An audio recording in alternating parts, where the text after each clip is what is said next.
My son said, "Mom, I saw my dad with my aunt in the bedroom." Those words echoed in my head like thunder. I was scrolling through my phone when I heard the recording sent to the family group. It was my son's innocent voice, laughing, unaware of the gravity of what he was telling.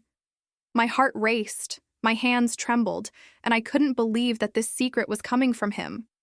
I played the audio over and over as if at some point I might be misunderstanding. But there was no doubt. He had seen something, and he described it with a naturalness too cruel for me. It felt like I'd been punched in the gut, defenseless, unprepared. My mind began connecting loose ends I'd previously ignored, and everything fit together like a painful puzzle.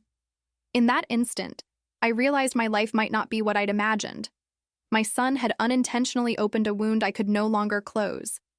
It was as if a curtain had been ripped away, revealing a stage of lies. I knew I needed to understand the whole truth before making any decisions. And I could hardly have imagined that this would be just the beginning of the greatest discovery of my life. I remember how perfect everything seemed before that recording. My husband and I had been together for over 20 years, and I always felt like we had built something solid. He was the kind of man who brought flowers for no reason and insisted on making breakfast on Sundays. Small gestures that made me believe we were partners for life. I trusted him blindly. Our routine was simple but full of rituals that I cherished. We watched series together at night, shared a bottle of wine on Fridays, and made plans for family trips. He called me my eternal girlfriend, and I truly believed it. It was as if we were growing old side by side, peacefully. At least that's what I thought. Even his relationship with my family always seemed very natural. He and my sister, my son's aunt, were always close. We grew up together, so it was common for them to be close. She was always home, helped with birthdays, and joined us for Sunday lunches. It never crossed my mind that this closeness could have any other meaning. But looking back, I realized there were signs. The way they sometimes looked at each other, a laugh that lasted longer than it should have at a lame joke. I saw it, but I thought it was just in my head. After all, who would suspect a sister and a husband? Love and trust blind us more than we'd like to admit. It was during this period that he began to change small habits. Before, he always left his cell phone lying on the table without a password. Suddenly, he started carrying it even into the bathroom. I thought it was strange, but he joked, "It's just that you go through my things too much." I laughed along, never imagining that this excuse hid something so serious. His outings also became more frequent. He'd claim last-minute meetings, short business trips, or even get-togethers with friends I'd never met. I'd ask if he wanted company, and he'd quickly make up an excuse to drop me off. There was always a convincing argument, and I'd accept it because I didn't want to create friction. Deep down, I began to feel a weight on my chest, something that had no logical explanation, but which made me restless. It was as if my intuition was trying to scream, but I stifled it to ignore it. I convinced myself I was too tired or too needy. This was my way of silencing my doubts. One day, I noticed a different scent on his jacket. It wasn't what I was used to smelling. I asked lightly, almost jokingly, "Who's wearing sweet perfume around here?" He laughed and said it was from a colleague who'd given me a ride. I wanted to believe him, and I did. But the doubt lingered. Another time, I noticed he came home more dressed up than usual. He'd sprayed on perfume, fixed his hair, and even put on a shirt he wasn't wearing to work. I asked if he had any events, and he replied too quickly, "Just a business dinner." The rush to respond was so strange that it kept resonating in my mind. I began to notice the lack of affection. The goodnight kiss grew cold, the hugs were short and heartless. Even conversations diminished. He limited himself to monosyllable responses, and I tried unsuccessfully to make conversation. It felt like we were living under the same roof, but in different worlds. What struck me most was the emotional distance. He avoided looking me in the eye for long periods of time. If I tried to hug him unexpectedly, he'd pull away as if he were always in a hurry. It was painful to realize this, but at the same time, I clung to the idea that it might just be work stress. Around this time, even my son began to notice. He asked, "Mommy, doesn't Daddy like you anymore?" I tried to laugh to hide my discomfort and replied, "Of course he does, he's just tired." But deep down, I wasn't so sure. When a child notices, it's because something is truly wrong. I remember one particular night when I woke up in the middle of the night and saw his cell phone light on. His back was turned, typing rapidly, the glow hidden under the blanket. I asked sleepily. "Who are you talking to at this hour?"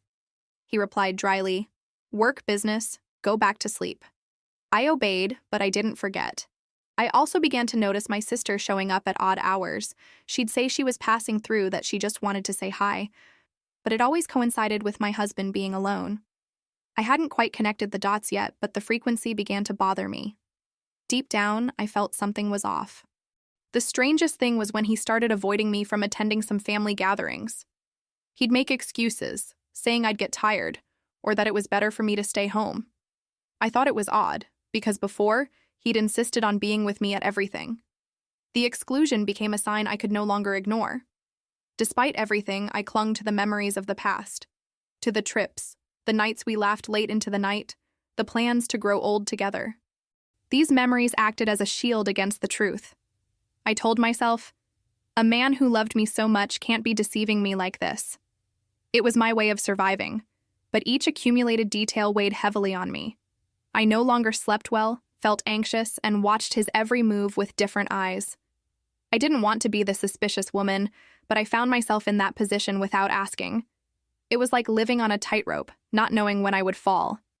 I began to notice that he made me feel guilty for my suspicions. Whenever I asked him something, he would retort with stock phrases. "You're very insecure. You're making things up where they don't exist. You need to trust me more." I kept quiet, but the pain only grew. Every negative he said seemed calculated to destabilize me. And I wondered, am I really going crazy? It was a cruel cycle. I doubted, he denied, I believed, and soon another reason to doubt arose. This emotional roller coaster left me exhausted. Until the recording of my son came along, shedding light on what I insisted on hiding. And in that moment, I realized that all those signs had a much greater meaning. They weren't just coincidences or figments of my imagination. It was the truth knocking at the door, ready to explode. What I didn't yet know was that, from that moment on, nothing would be the same. And with each new discovery, the pain would cease to be just a tightness in my chest and transform into something much greater. Something I could never erase. After my son's recording, I spent days silently replaying everything. Every detail that had previously seemed small now took on an unbearable weight. The way he withdrew from me, the poorly crafted excuses, my sister's constant presence. It all made sense. And yet, I still searched for a reason not to believe. The first thing I did was observe more. No confrontation, no accusations. Just watching like someone watching a thriller and trying to guess the ending. It was painful because every gesture seemed calculated, and I needed calm to piece it together before acting. I started noticing the way he dressed up to go out. Better clothes, different perfumes, exaggerated care with his hair. He'd never been vain, but suddenly he looked like a teenager going on a date. I didn't comment, just memorized every detail. His cell phone became my biggest source of suspicion. Before, he'd leave it anywhere. Now he even took it to the shower. One night when he left the phone charging, I tried to unlock it. But I realized the password had changed. My heart froze as if that locked screen were the confirmation I'd feared.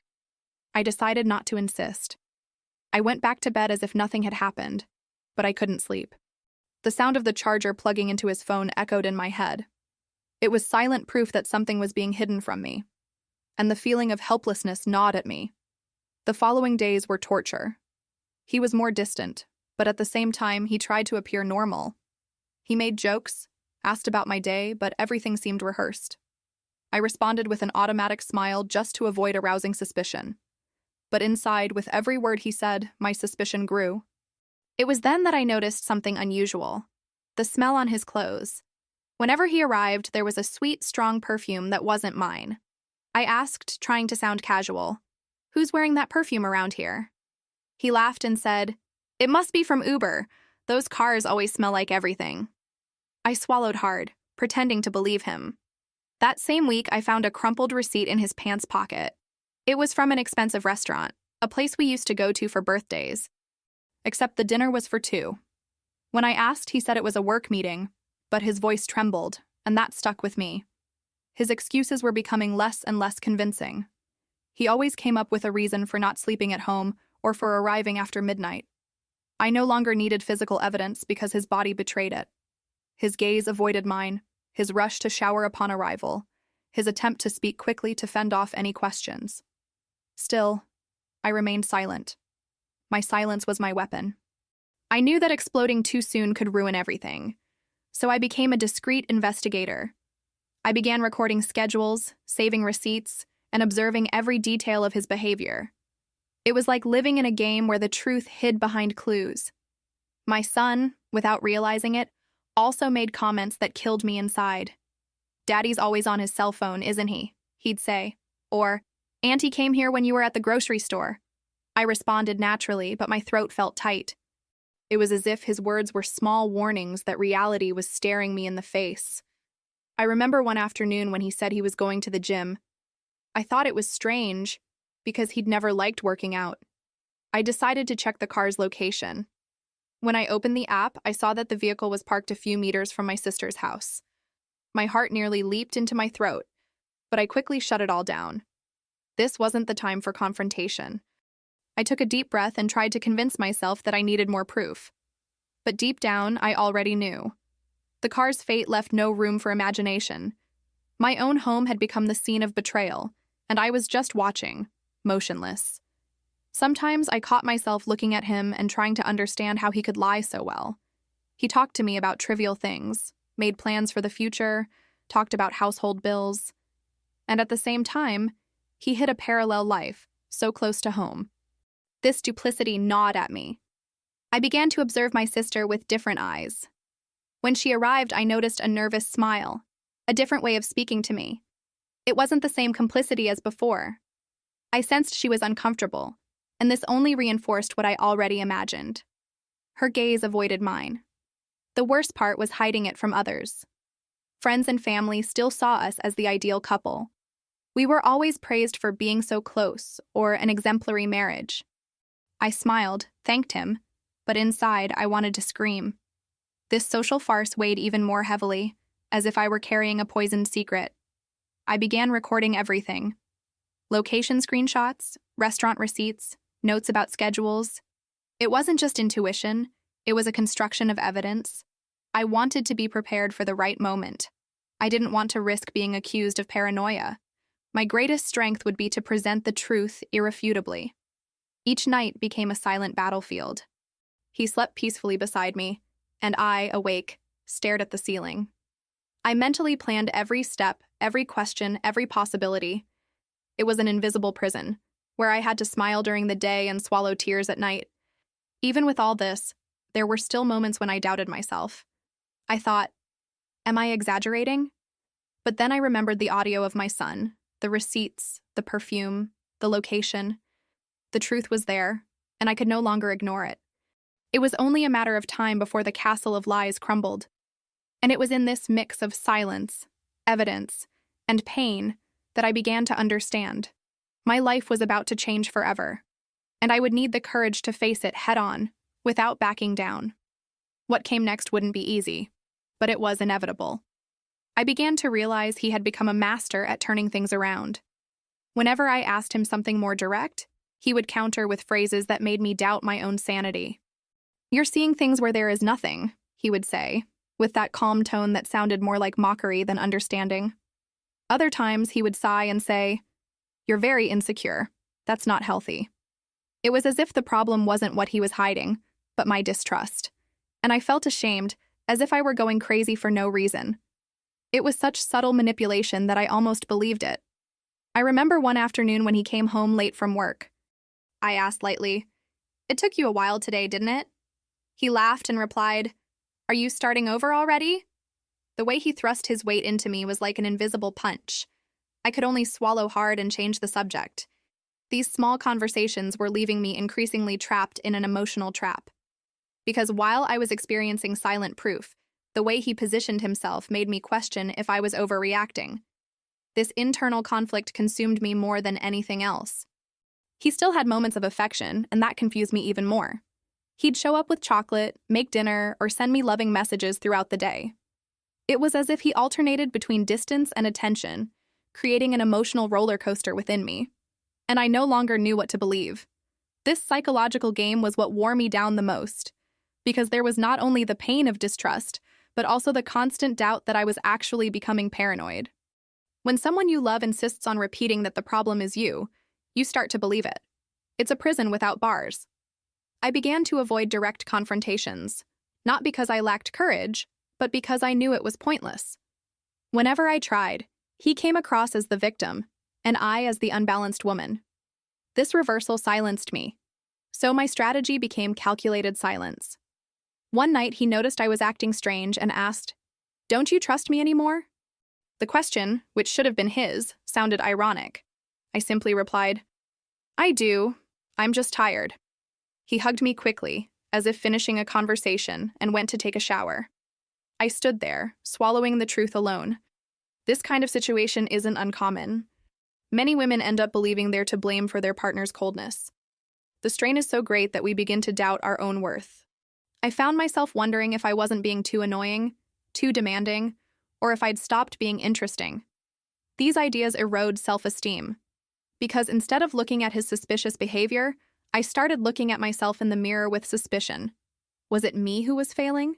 Did he pull away because I wasn't the same woman I'd been?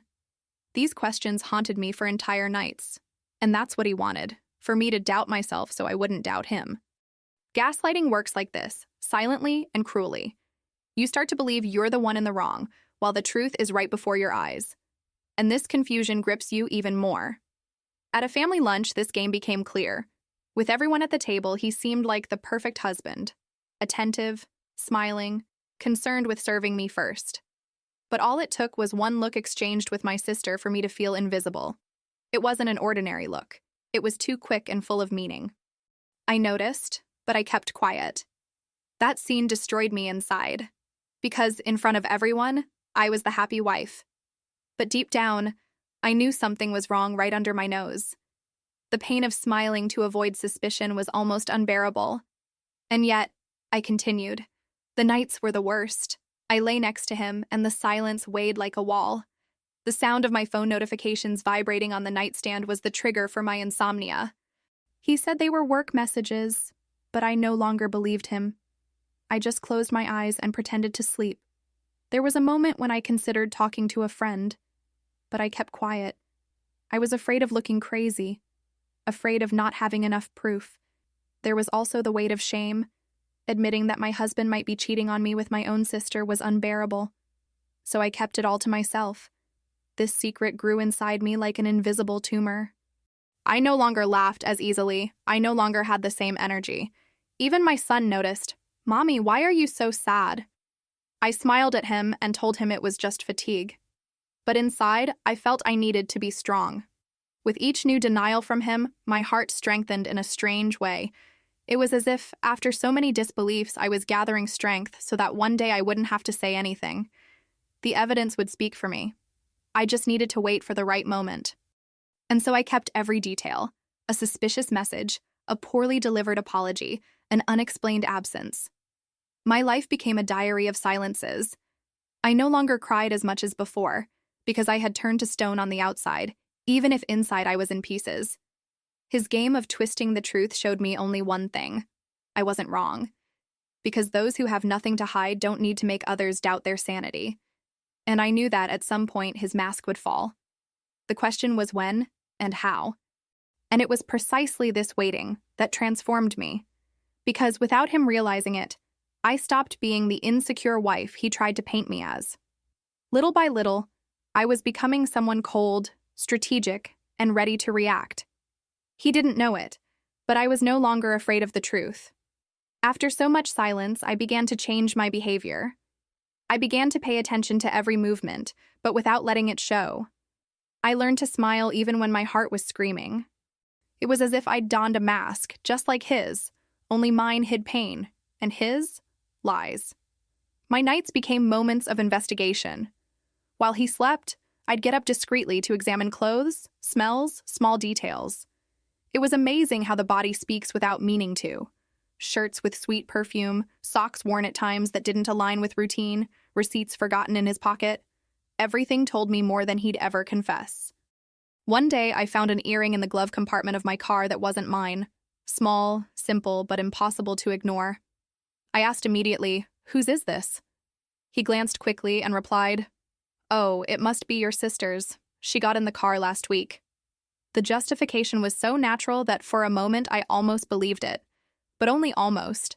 I also began to observe the objects in the house. Damp towels I hadn't used, glasses in the sink I hadn't drunk from, even lipstick marks on napkins. It wasn't my lipstick. It wasn't my perfume. It wasn't my world. And increasingly, I understood that I was living in a world that didn't belong to me. The messages on his phone were another detail impossible to ignore. He kept his back to me when he typed, and he'd quickly put the device away whenever I approached. Sometimes I could see reflections on the screen in the mirror, and they weren't work numbers. They were hearts, emojis, quick replies. But I pretended not to see them. It was at that point that my attitude truly changed. Instead of feeling weak, I started to feel attentive. I no longer cried easily, I analyzed. His every move was a clue, and I mentally noted it. It was like silently putting together a puzzle, knowing that in the end, the image would be painful but necessary. One simple detail struck me: the smartwatch he wore. I started checking his sleep statistics, heart rate, and steps. It was strange to see records of intense activity at times when he claimed to be in meetings. A body doesn't lie. The information was there, cold, digital, indisputable. Even Uber became an unwitting accomplice. One day, I needed to use the shared account, and I saw his history. Destinations that didn't make sense, trips at times he swore he was at the office. The shock was like a punch in the gut, but it also brought me clarity. I no longer had any doubts. Still, I remained silent. That was the hardest part, feigning normalcy. Setting the table, cooking, talking to him about trivial things, as if I knew nothing. With every word he said, I smiled on the outside and swallowed the truth on the inside. He had no idea I was already seeing everything. It got to the point where I could smell her perfume in our bed. It was no longer disguisable. It was the scent of intimacy, clinging to the pillow, permeating the sheets. I lay there and breathed deeply, feeling a mixture of anger and despair. But I held back, because the right time hadn't arrived yet. By then, even the deliveries were starting to attract attention. Boxes of wine, flowers sent at odd hours, even orders for takeout for two at the office address. Everything seemed normal to the unintentional eye. But to me, every detail was a piece of evidence. I no longer saw a husband at home. I saw an actor. Every day he played the role of a faithful, caring, responsible man. And I, silent, watched the play like a luxury spectator, knowing the ending was already written. He just didn't know I already had the script in my hands. One day, I decided to test his reaction. I asked, "If one day I found out you were cheating on me, what would you do?" He laughed and replied, "You've been watching too many movies." His laugh wasn't lighthearted, it was nervous. I noticed, but pretended not to. That was my power at that moment. I also began to notice how he reacted when my sister was present. His body couldn't hide it. A quick glance, a cut-off sentence, an excuse to get up from the table. I observed everything, recorded every movement. Their silence screamed louder than any words. My son, unintentionally, also reinforced my suspicions. Simple comments like, "Auntie came when you left," or "Daddy was laughing with her in the backyard." Phrases spoken with the innocence of a child, but which to me felt like confirmation. And each confirmation was another stab. I began taking discreet photos, saving receipts, saving screenshots. It wasn't obsession, it was defense. I needed to protect myself from the manipulation game he played with me. I knew that when the time came, I couldn't rely solely on my word. I would need to present facts. Nights continued to be my time of reflection. While he slept, I stared at the ceiling and wondered, how long? With each dawn, the answer seemed closer. I didn't want impulsive revenge, I wanted planned justice. And that required patience. Patience, however, began to turn to poison. Because the more I knew, the harder it was to maintain a serene face during the day. Looking at him and feigning love hurt. But looking at my son and knowing I was protecting his innocence gave me strength. I had to resist. And it was in this resistance that I realized I was no longer the same woman I'd been before. The pain molded me silently, hardened me inside. I was no longer the naive wife. I was a woman who knew everything but pretended not to. He would never suspect the coldness I was building. Until one day, amidst all this farce, something happened that left no room for silence. A proof so clear, so definitive, that there was no way to disguise it or swallow it. It was the kind of truth that doesn't ask for permission to enter. It simply arrives and changes everything forever. The confirmation didn't come like in a movie, full of dramatizations. It came simply, almost banally, like so many truths that hide in everyday life. I was folding clothes in my bedroom when I heard muffled laughter coming from my son's tablet. He had accidentally recorded it and called me over to watch. In the video, the camera was crooked, showing only part of the hallway. But what mattered wasn't the image, but the sound. Two voices, all too familiar, spoke in an intimate tone. It was him. It was her. My heart raced and my hands went cold. My son thought it was funny because it wasn't malicious. To him, it was just adult laughter. To me, it was a silent earthquake. I grabbed the tablet, thanked him, and said we'd watch it together later. Deep down, I just wanted to run to the bathroom and scream. I locked the door and pressed play again. The audio echoed, each second like a hammer pounding on my head. The voices were too close, too complicit. It wasn't family conversation. It was the intimacy of someone who had already crossed all boundaries. My first reaction was denial. Was I hearing it wrong? Was my mind already suspicious, distorting everything? But with each repetition, the certainty grew. There was no way I could have made up those sounds, those muffled laughs. I knew exactly who they were. The shock paralyzed me for a few minutes. Then, as if in a survival instinct, I copied the video and saved it in more than one place. If it ever disappeared, I would have proof. It was strange to see myself acting like this, so cold, so calculating. But it was necessary. That night, I sat at the table and watched him tell banal stories. He talked about work, about problems with suppliers, about the electricity bill that had gone up. I pretended to listen, but my mind only replayed the audio.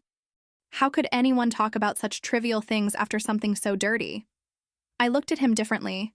I no longer saw the man I married. I saw an actor. Every gesture, every smile, every word seemed rehearsed. It was as if I were watching a cheap play, where I already knew the ending. I tried to imagine how he felt lying next to me. Did he believe he would never be found out? Did he take pride in deceiving me so well? His coldness, mixed with my pain, made me lose track of who I was within that marriage. The next day, I decided not to see him as the victim of a momentary mistake. I began to see him as someone who chose to deceive me again and again, and that changed everything inside me. Because the betrayal wasn't just his with me, it was his with the life we'd built together. I began to observe his routine almost surgically.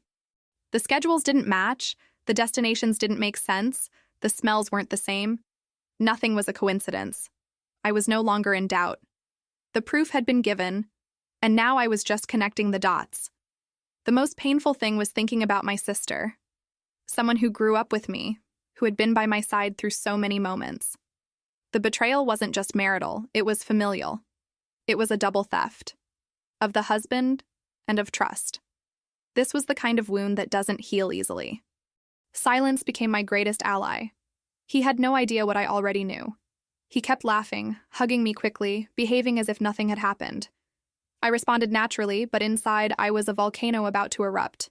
Every little detail now carried a new weight. A 15-minute delay, a deleted message, a look away. Things I'd previously ignored were now glaring clues. It was as if my eyes had learned a new way of seeing. I started saving evidence of everything. Location screenshots, statements, forgotten receipts. It wasn't out of insecurity, it was strategy. I knew that when the time came, I couldn't rely solely on pain. I needed facts that spoke louder than any excuse. My son, without realizing it, still uttered phrases that reinforced my certainties. "Auntie came again when you weren't there," he said one Saturday. That was more painful than the video, because it showed that the lie was already so ingrained that it had become part of my daily routine. The nights grew even longer. He slept soundly while I lay awake, the sound of the video echoing in my head. The contrast between his calm breathing and the turmoil inside me was unbearable. I knew I had to react. But this wasn't the time for confrontation. I wanted something bigger. I wanted him to be caught not just by me, but by everyone. I wanted the truth to come out so there would be no more room for manipulation. That was my new goal. With the video saved, the pain gave way to a strange sense of power. I was no longer the woman who suspected. I was the woman who knew. He just didn't know it. And that was precisely what gave me the strength to remain silent. And it was in that silence that something shifted inside me. I stopped being just a victim. I began to feel in control. He thought he was deceiving, but I was truly one step ahead. And his downfall was inevitable, sooner than he imagined. After that video, something inside me changed forever. I no longer looked at him the way I used to. Every time he hugged me, I remembered the sound of my sister's laughter.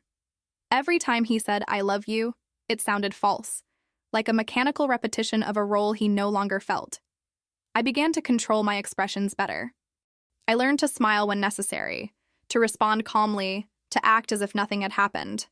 He believed my disguise, and that gave me an advantage. Inside, I was a storm, but outside, I was a calm breeze. The most striking thing was how comfortable he seemed in his own lie.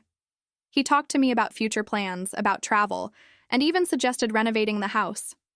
I listened to everything like a salesman trying to convince someone. Every word was empty, because I knew the truth behind it. I began to analyze his schedule more deeply. I mentally recorded every outing, every excuse. The curious thing is that the more I observed, the more obvious everything became. It was as if the lie had created a pattern, and I had finally learned to decipher the code. His silence was also revealing. When I tried to broach a deeper topic, he would quickly change the subject. He always used short sentences and avoided prolonged eye contact. It was the typical behavior of someone hiding something too big to say. My sister, on the other hand, seemed increasingly uncomfortable around me. She avoided eye contact and made excuses to skip out on some dates. When she did come, she would tense up, fidgeting with her hands, laughing nervously. I didn't need anything else. Her body spoke volumes. I began to notice small oversights: a perfume forgotten in the car, a shirt folded differently, an extra glass in the sink. They weren't gigantic pieces of evidence, but they were confirmations of what was already clear, and I wrote it all down, mentally, as if I were building a dossier. Nights became my time for planning. While he slept, I relived the video in my mind and thought about how to use it. I didn't want an impulsive confrontation. I wanted something certain, definitive, that would remove any chance of manipulation. My thoughts were consumed by this strategy. I needed to decide when, where, and how. It wasn't just about exposing the betrayal, but about doing it in the most painful way for him. I didn't just want him to know I knew. I wanted the world around him to know too. Meanwhile, I continued to play my role as wife. I made coffee, set the table, accompanied him to social events. Everything was as usual, but inside every smile was fake. It was a necessary act to maintain calm until the right moment. One day at a family lunch, I noticed how tense they were. My sister barely spoke. He was restless, fiddling with his phone more than usual. I watched silently, savoring the idea that they didn't know what I already had in my hands. Their fear was beginning to show. This feeling gave me strength. For the first time, I felt in control of the situation. I was no longer deceived, no longer the woman who lived in doubt. I was the woman who carried the truth hidden in a device. And that changed everything. Still, the pain was constant. I looked at my son and felt the weight of what was to come. I knew he would be the most affected when everything came to light. This thought made me hesitate, but it also reminded me that I needed to be strong. It was then that I realized it wasn't just about me. It was about the example I would set for my son. He needed to see that his mother didn't remain silent in the face of betrayal, that she didn't accept living a lie. This certainty gave me the courage to move forward. I decided to intensify my observation. I started checking my bank account, my Uber history, even my emails more often. I kept everything that could confirm what I already knew. It was as if I were building a puzzle that, in the end, would reveal the complete picture of the deception. He, in turn, seemed increasingly distant. He no longer made any effort to hide his coldness. His kisses were automatic, his hugs were brief, and even his voice had lost its warmth. He was a stranger living with me, and I no longer felt anything but contempt. My sister also began to distance herself further. Perhaps the weight of guilt was too great. Perhaps she was afraid I'd find out. But the distance didn't erase what had already been done. On the contrary, it was just further confirmation of the dirt that existed between them. Despite all this pain, I didn't crumble. On the contrary, I became stronger. I learned to memorize every detail like someone preparing a chess game. Each of his moves was just another piece I calmly positioned, waiting for the moment to say, checkmate. And when that moment came, I knew nothing would be the same. He wouldn't just lose the trust of a wife. He would lose his image, his respect, and everything he thought he controlled. Because lies can last a while, but the truth always comes. What he didn't know was that the truth was getting closer and closer to exploding. And when it did, there would be no picking up the pieces. It was only a matter of time before he was forced to face everything he'd built on lies. After weeks of keeping everything silent, I realized my body was reacting. My heart raced whenever he came near, my hands sweated, my breath became shallow. I had to feign calm, but inside it was a daily war. Every detail about him was a trigger. I started sleeping less and less. At night, I lay awake thinking about how to react, how to gather more evidence, how to hold my ground. He slept beside me, peaceful, as if he had nothing to hide. This contrast destroyed and strengthened me at the same time. At work, I tried to act normal, but even my colleagues began to notice something was wrong. "You look tired. Is everything okay?" they'd ask. I'd smile and say it was just stress. Little did they know the cause of my exhaustion lay within my own home. My days became a game of observation. Every time he left, I'd mentally mark the time. Every time he returned, I'd analyze his smell, his clothes, even the way he walked. It wasn't obsession. It was survival. I needed to know exactly who I was dealing with. One afternoon, as I was getting in the car to take my son to school, I saw the last destination on my phone's GPS. It wasn't the office. It wasn't the gym. It was a residential street a few blocks from my sister's house. My stomach churned and my hands could barely grip the steering wheel. Still, I held my ground. I dropped my son off, smiled at him, and told him we'd do something fun later. I didn't let him notice. Because, above all, I needed to protect him from the mess that was happening. My struggle was silent, but constant. I began to remember little phrases I'd previously ignored. Him saying he needed space, that he was very tired, that he wanted to think about some things. Everything that had sounded harmless now made sense. It was the language of someone who was already in another place emotionally. My sister also came to mind. How many times had she called me to chat while she was perhaps with him? How many times had she hugged me at family gatherings while hiding this secret? Her betrayal hurt as much as his, maybe even more. I could no longer look at old family photos. Every image felt tainted. Those smiles, those hugs, no longer meant anything. It was like flipping through an album of lies. And realizing this broke my heart into 1,000 pieces. Despite everything, I continued collecting evidence. Invoices, screenshots, location records. I even jotted down details in a hidden notebook, like a private investigator.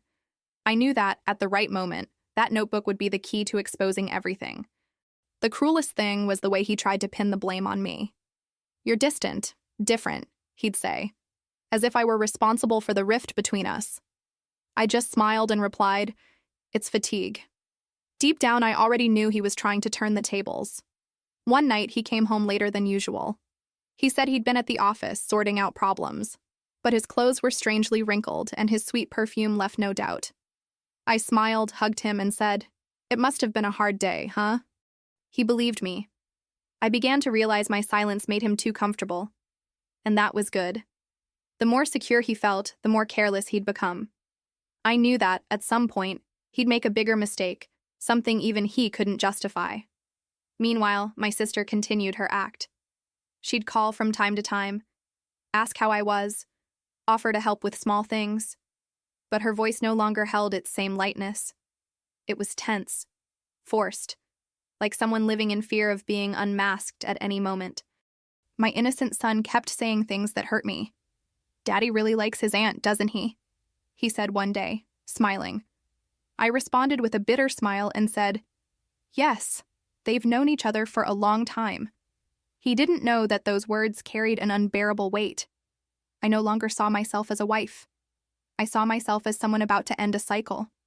My heart didn't beat for love, it beat for strategy. I no longer wanted to save anything. I wanted to show the world who he really was. Even in his body, I noticed changes. He was taking greater care with his appearance, new clothes that weren't bought for me, more frequent haircuts. I knew all of this wasn't for me, it was for someone else, and this realization made me burn inside. One Sunday morning, he said he was going for a run in the park. I took out my phone and discreetly activated the location. He didn't go to the park. He ended up on a street near my sister's house. When I saw him, I didn't cry. I just took a deep breath. I was already numb. This numbness turned into strength, because I no longer reacted with despair. I reacted calmly, recording everything. It was as if I had accepted the pain and turned it into fuel. He thought he was in control, but in reality, I was already surrounding him. I began to view our social gatherings as tests. I observed how he acted around his family, how he disguised himself, how he looked at them.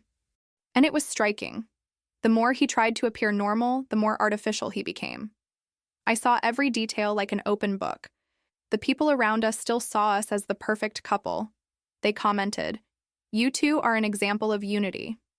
These phrases tore me apart inside, but I just smiled. Little did they know that the example was about to crumble before everyone's eyes. My mind became increasingly strategic. I no longer wanted to simply confront. I wanted to expose. Not to cause cheap hurt, but so he could experience firsthand what it meant to play with the trust of someone who never suspected. Sometimes I considered giving up on investigating. But soon I remembered the video, the evidence, the smell, the absences. The truth wouldn't leave me alone. It was impossible to go back. I was already too involved to simply pretend nothing was happening. He began to notice that I was calmer than usual. He asked, "Is everything okay with you?" I replied, "I've never been better." And it was true. Because, although it hurt, I held something in my hands he couldn't imagine: the truth. With each day, my contempt grew. It no longer felt painful to look at him. I felt coldness, an almost irreversible distance. It was like living with a stranger in my house. He still believed he was the same man as always. But to me, he was now just an imposter. My sister also seemed increasingly uncomfortable. When I saw her, I noticed a nervousness she tried to hide. Her lowered gaze, her forced smile, her rush to leave. It was obvious she was afraid of being discovered. And I silently exploited that fear. I began to plan in detail what the moment of revelation would be like. I thought of scenarios, phrases, locations. I imagined his reaction, her reaction, the family's reaction. It wasn't a desire for cheap revenge. It was a desire for justice, for the truth to be exposed without filters. Meanwhile, I maintained my role. I remained the wife who listened, the sister who smiled, the mother who protected. But inside me, every gesture was calculated. I was no longer a hostage to lies. I was the guardian of the truth. This secret gave me power. He thought he was deceiving me, but I was the one in control of the story now. And the more secure he felt, the closer he was to falling. The ground he believed was firm was about to crumble. Time passed, and with each day my certainty grew. His fall needed to be great, not just for me, but for everyone to see. I didn't want to scream alone. I wanted the truth to echo and be impossible to deny. I knew I was getting close. The tension was so great that I no longer needed to look for proof. The proof came to me. The lie had grown so large that it no longer fit in silence. It was only a matter of days before everything exploded. And it was precisely at that point that an unexpected situation occurred. Something I hadn't planned, but which presented the perfect opportunity to put everything on the line. It was the chance I'd been waiting for. And when it arrived, I knew I couldn't waste it. It was my father-in-law's birthday, and the whole family was invited to lunch. I knew they would be there. My heart raced just thinking about sharing the same space with them both, knowing everything I'd already discovered. But I took a deep breath and prepared myself. I arrived early with my son. I helped set the table, chatted with relatives, and fulfilled my role as a devoted wife. I appeared calm, but inside, every second was a test. The family atmosphere, full of laughter and noise, contrasted with the weight I carried. When he arrived, he brought flowers for his father and greeted everyone with warm hugs. He looked at me and smiled, as if nothing were happening. I returned it with a small but soulless smile. I was no longer the same woman who believed that gesture. Soon after, my sister appeared. She came alone, holding a cake, feigning naturalness. She greeted everyone, including me, with a quick kiss on the cheek. Her cool touch spoke volumes. I already knew, and she knew I knew. During lunch, I sat strategically across from them. I wanted to observe every detail, every glance they exchanged. It was subtle, but it was there. The rush to avoid eye contact, the nervousness in their speech, the lack of spontaneity that had previously existed. They tried to hide it, but failed. At one point, my son commented excitedly, "Mom, did you know Dad and Aunt were together in the room the other day?" Silence fell at the table for a few seconds. I swallowed hard, forced a smile, and replied, "You must have gotten confused, son." But inside, that comment was like dynamite. He, uncomfortable, laughed and tried to change the subject. My sister blushed, lowered her head, and pretended to straighten her napkin. No one noticed the weight of the sentence but me. It was as if my son were an innocent messenger of the truth I already harbored. With each course served, the tension grew. The way he secretly checked his phone, her nervousness when I said anything direct. I was attentive to everything, but kept my composure intact. It was my power, silence laden with truth. My mother-in-law praised me in front of everyone. "You and my son make such a beautiful couple, an example to everyone." I smiled, thanked her, but inside I felt like laughing bitterly. The irony of it hurt. I knew that example was rotten inside. After lunch, we all went to the living room. Side conversations took place. Laughter. Stories. I watched. I saw him and my sister exchange a quick, disguised but fearful glance. I committed it to memory. Every detail was ammunition for what was to come. My son played with his cousins, running around the house. He was the only one oblivious to that silent tension. And it was for him that I decided to stand firm. I couldn't let him see my pain at that moment. I needed to save everything for the right moment. At one point, my sister came to talk to me. She asked trivial questions like work, health, routine. But her voice was shaking, and she avoided looking at me. I answered calmly, without giving any clues. Her discomfort was already a victory for me. He also tried to get closer, placing his hand on my shoulder and asking if I was okay. I looked him in the eye and said, "I've never been better." The smile I gave was calculated. I wanted him to believe I still had everything under control. The afternoon went on, but each minute felt like an eternity. I was living an invisible war inside that house. Everyone laughed, talked, shared memories. And I watched, collecting gestures, looks, and words that confirmed everything I already knew. At dessert time, I decided to discreetly record a few moments. I took out my phone, pretended to take family photos, but actually captured videos. In them, I could clearly see the discomfort between them, the nervousness in their gestures, the strange way they avoided getting close to me. Later, when we were leaving, he tried to put his arm around my waist, as usual. I allowed it, but the gesture no longer had any effect on me. It was just an act. I felt immune, cold, distant, and that gave me even more strength. In the car, on the way home, he talked about how good it was to see everyone again. I calmly replied, "It really was." Inside, I thought about how revealing that day had been. They could no longer hide their fear, and that was just the beginning. In the days that followed, I continued to observe. His nervousness increased whenever he used his phone near me. Sometimes he even moved away to answer messages. Before, I felt insecure about it. Now, I just smiled. I already knew too much. My sister, for her part, reduced her contact even further. She no longer called like before. She didn't show up unannounced. It was obvious she was trying to distance herself. But this distancing was the greatest proof of her guilt. Those who owe nothing don't hide. One night, while he slept, I grabbed my son's tablet again. The video was still there. I watched it in silence, with headphones on, and every sound hit me like blades. But this time, I didn't cry. I watched it coldly, like someone studying a weapon. I decided I needed more. Not just the video, but something even more solid. Something that couldn't be denied under any circumstances. I began to plan more carefully. It was no longer a question of if I would expose it. It was a question of when and how. The next day, I saw an opportunity. He left his laptop open in the living room while he went to answer the phone. When I approached, I saw email notifications. Quickly, I took photos with my phone. They were short, direct, but compromising messages. I had had enough. With each new proof, my pain lessened and my resolve grew. I was no longer in the victim's position. I was the one holding the truth. And that completely changed the game. He had no idea of the storm I was brewing. I began to feel more confident. My expression changed, my posture too. He noticed and commented, "You're acting different, calmer." I simply replied, "We learn." He didn't understand, but I knew exactly what he meant. Even my conversations with my sister changed. One day, she called me, trying to make conversation. I heard her trembling voice and simply said, "Everything's fine here. No news."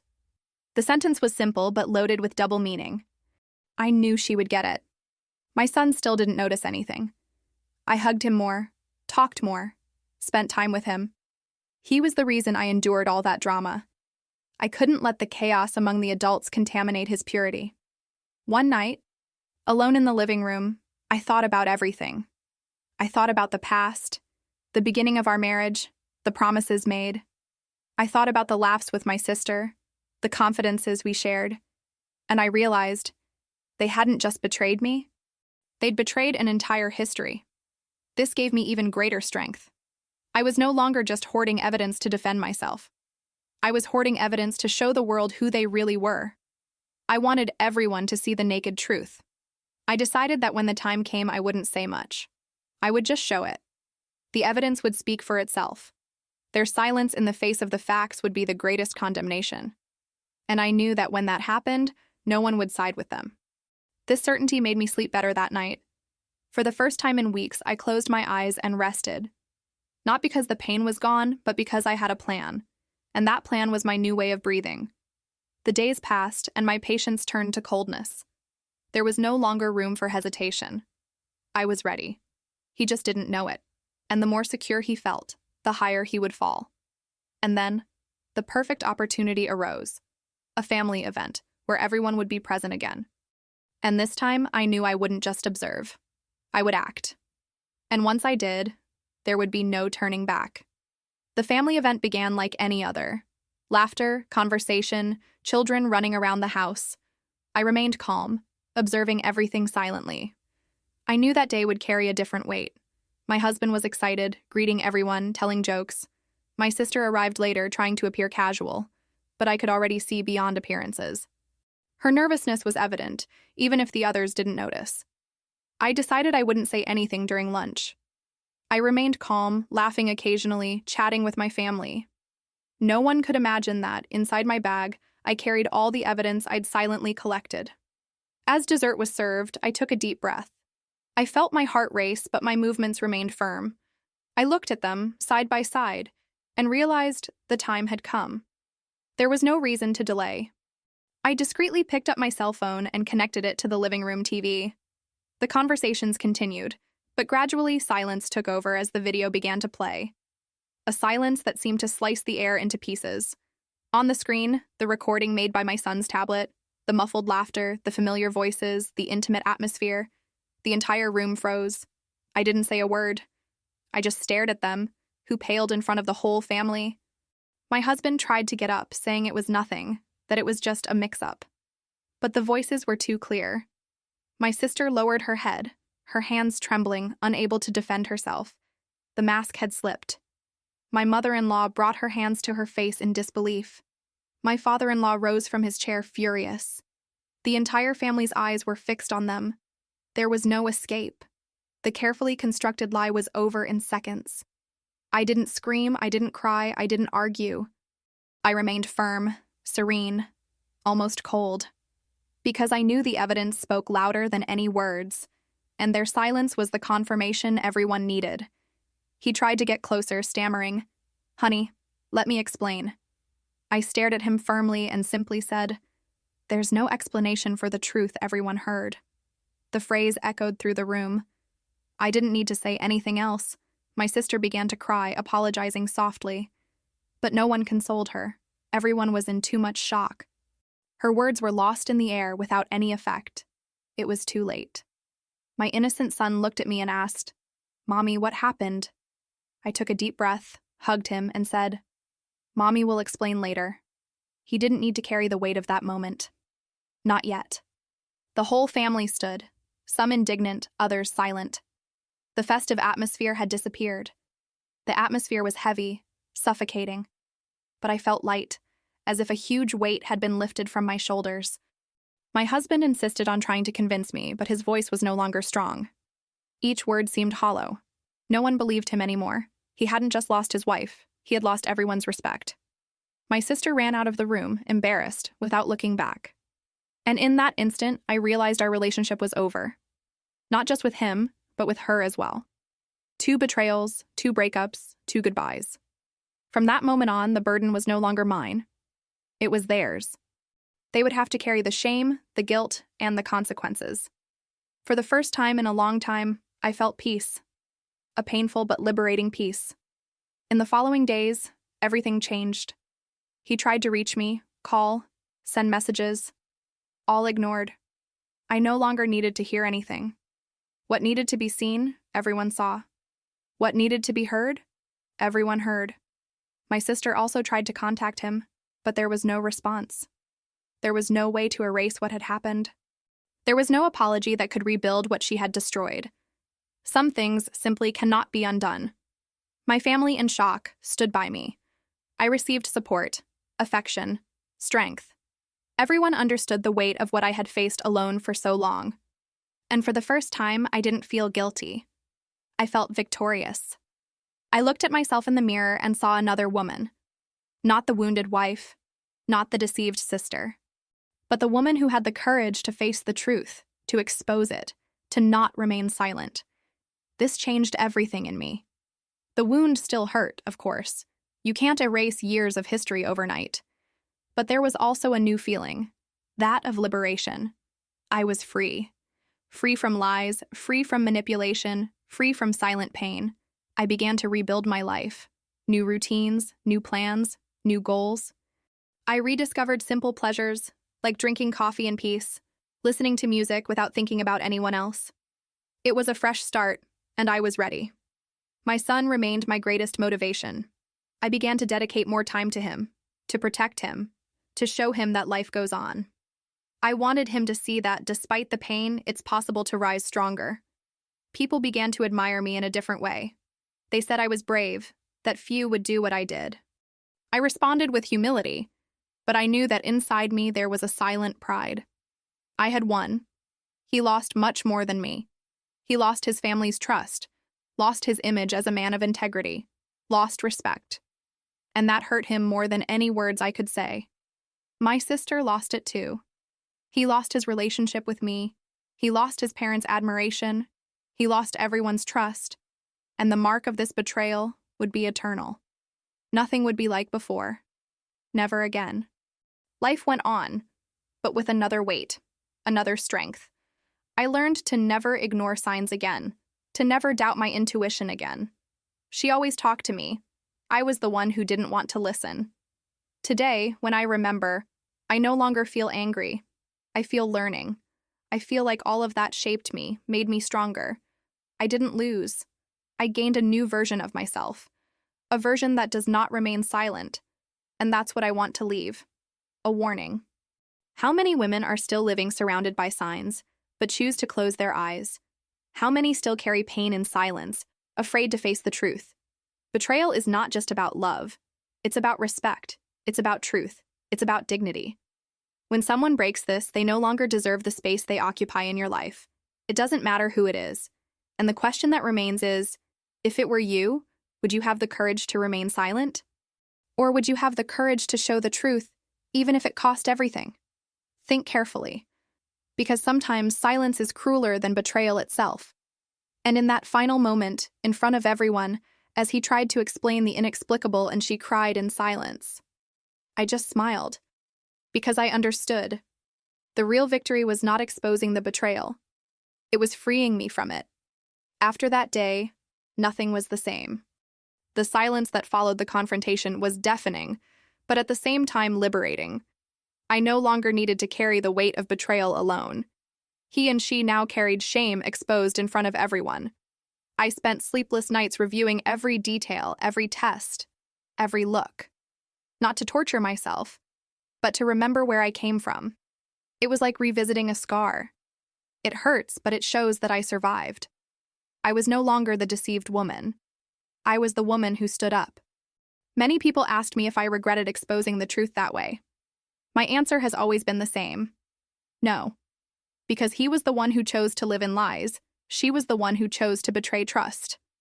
I just let everyone see the reality. Time passed and showed me that courage is not shouting, nor taking revenge with impulses. Courage is enduring silence, keeping evidence, waiting for the right time and showing the truth without having to lower yourself to the level of those who hurt you. I did it. And that's what gave me peace. He lost everything. Not just the wife, but the family, respect, credibility. My sister lost even more. She lost the chance to one day regain my trust. Because we can forgive betrayals, but forget? Never. And me? I gained something priceless. The knowledge that I don't depend on anyone to be whole. The betrayal that was supposed to destroy me ended up being the turning point that made me stronger than ever. Today, I look back and see no weakness. I see resistance. I don't see any loss. I see liberation. I don't see defeat. I see rebirth. What they tried to take from me actually gave me back to myself. And this is what I leave as a reflection. How many women are still silent, ignoring signs, accepting crumbs of attention, believing in lame excuses? How many still convince themselves that the problem lies with them, when the truth is right in front of their eyes? I chose not to remain silent. I chose not to live a lie. I chose to free myself, even if it meant losing people who should be the most important in my life. Because in the end, losing someone who betrays you is never a loss. It's deliverance. And if you were in my shoes, what would you do? Would you swallow the pain in silence? Or would you have the courage to expose the truth and free yourself from it? Because the greatest victory is not punishing those who betrayed you. The biggest victory is to never again allow someone to treat you as if you weren't worth the truth.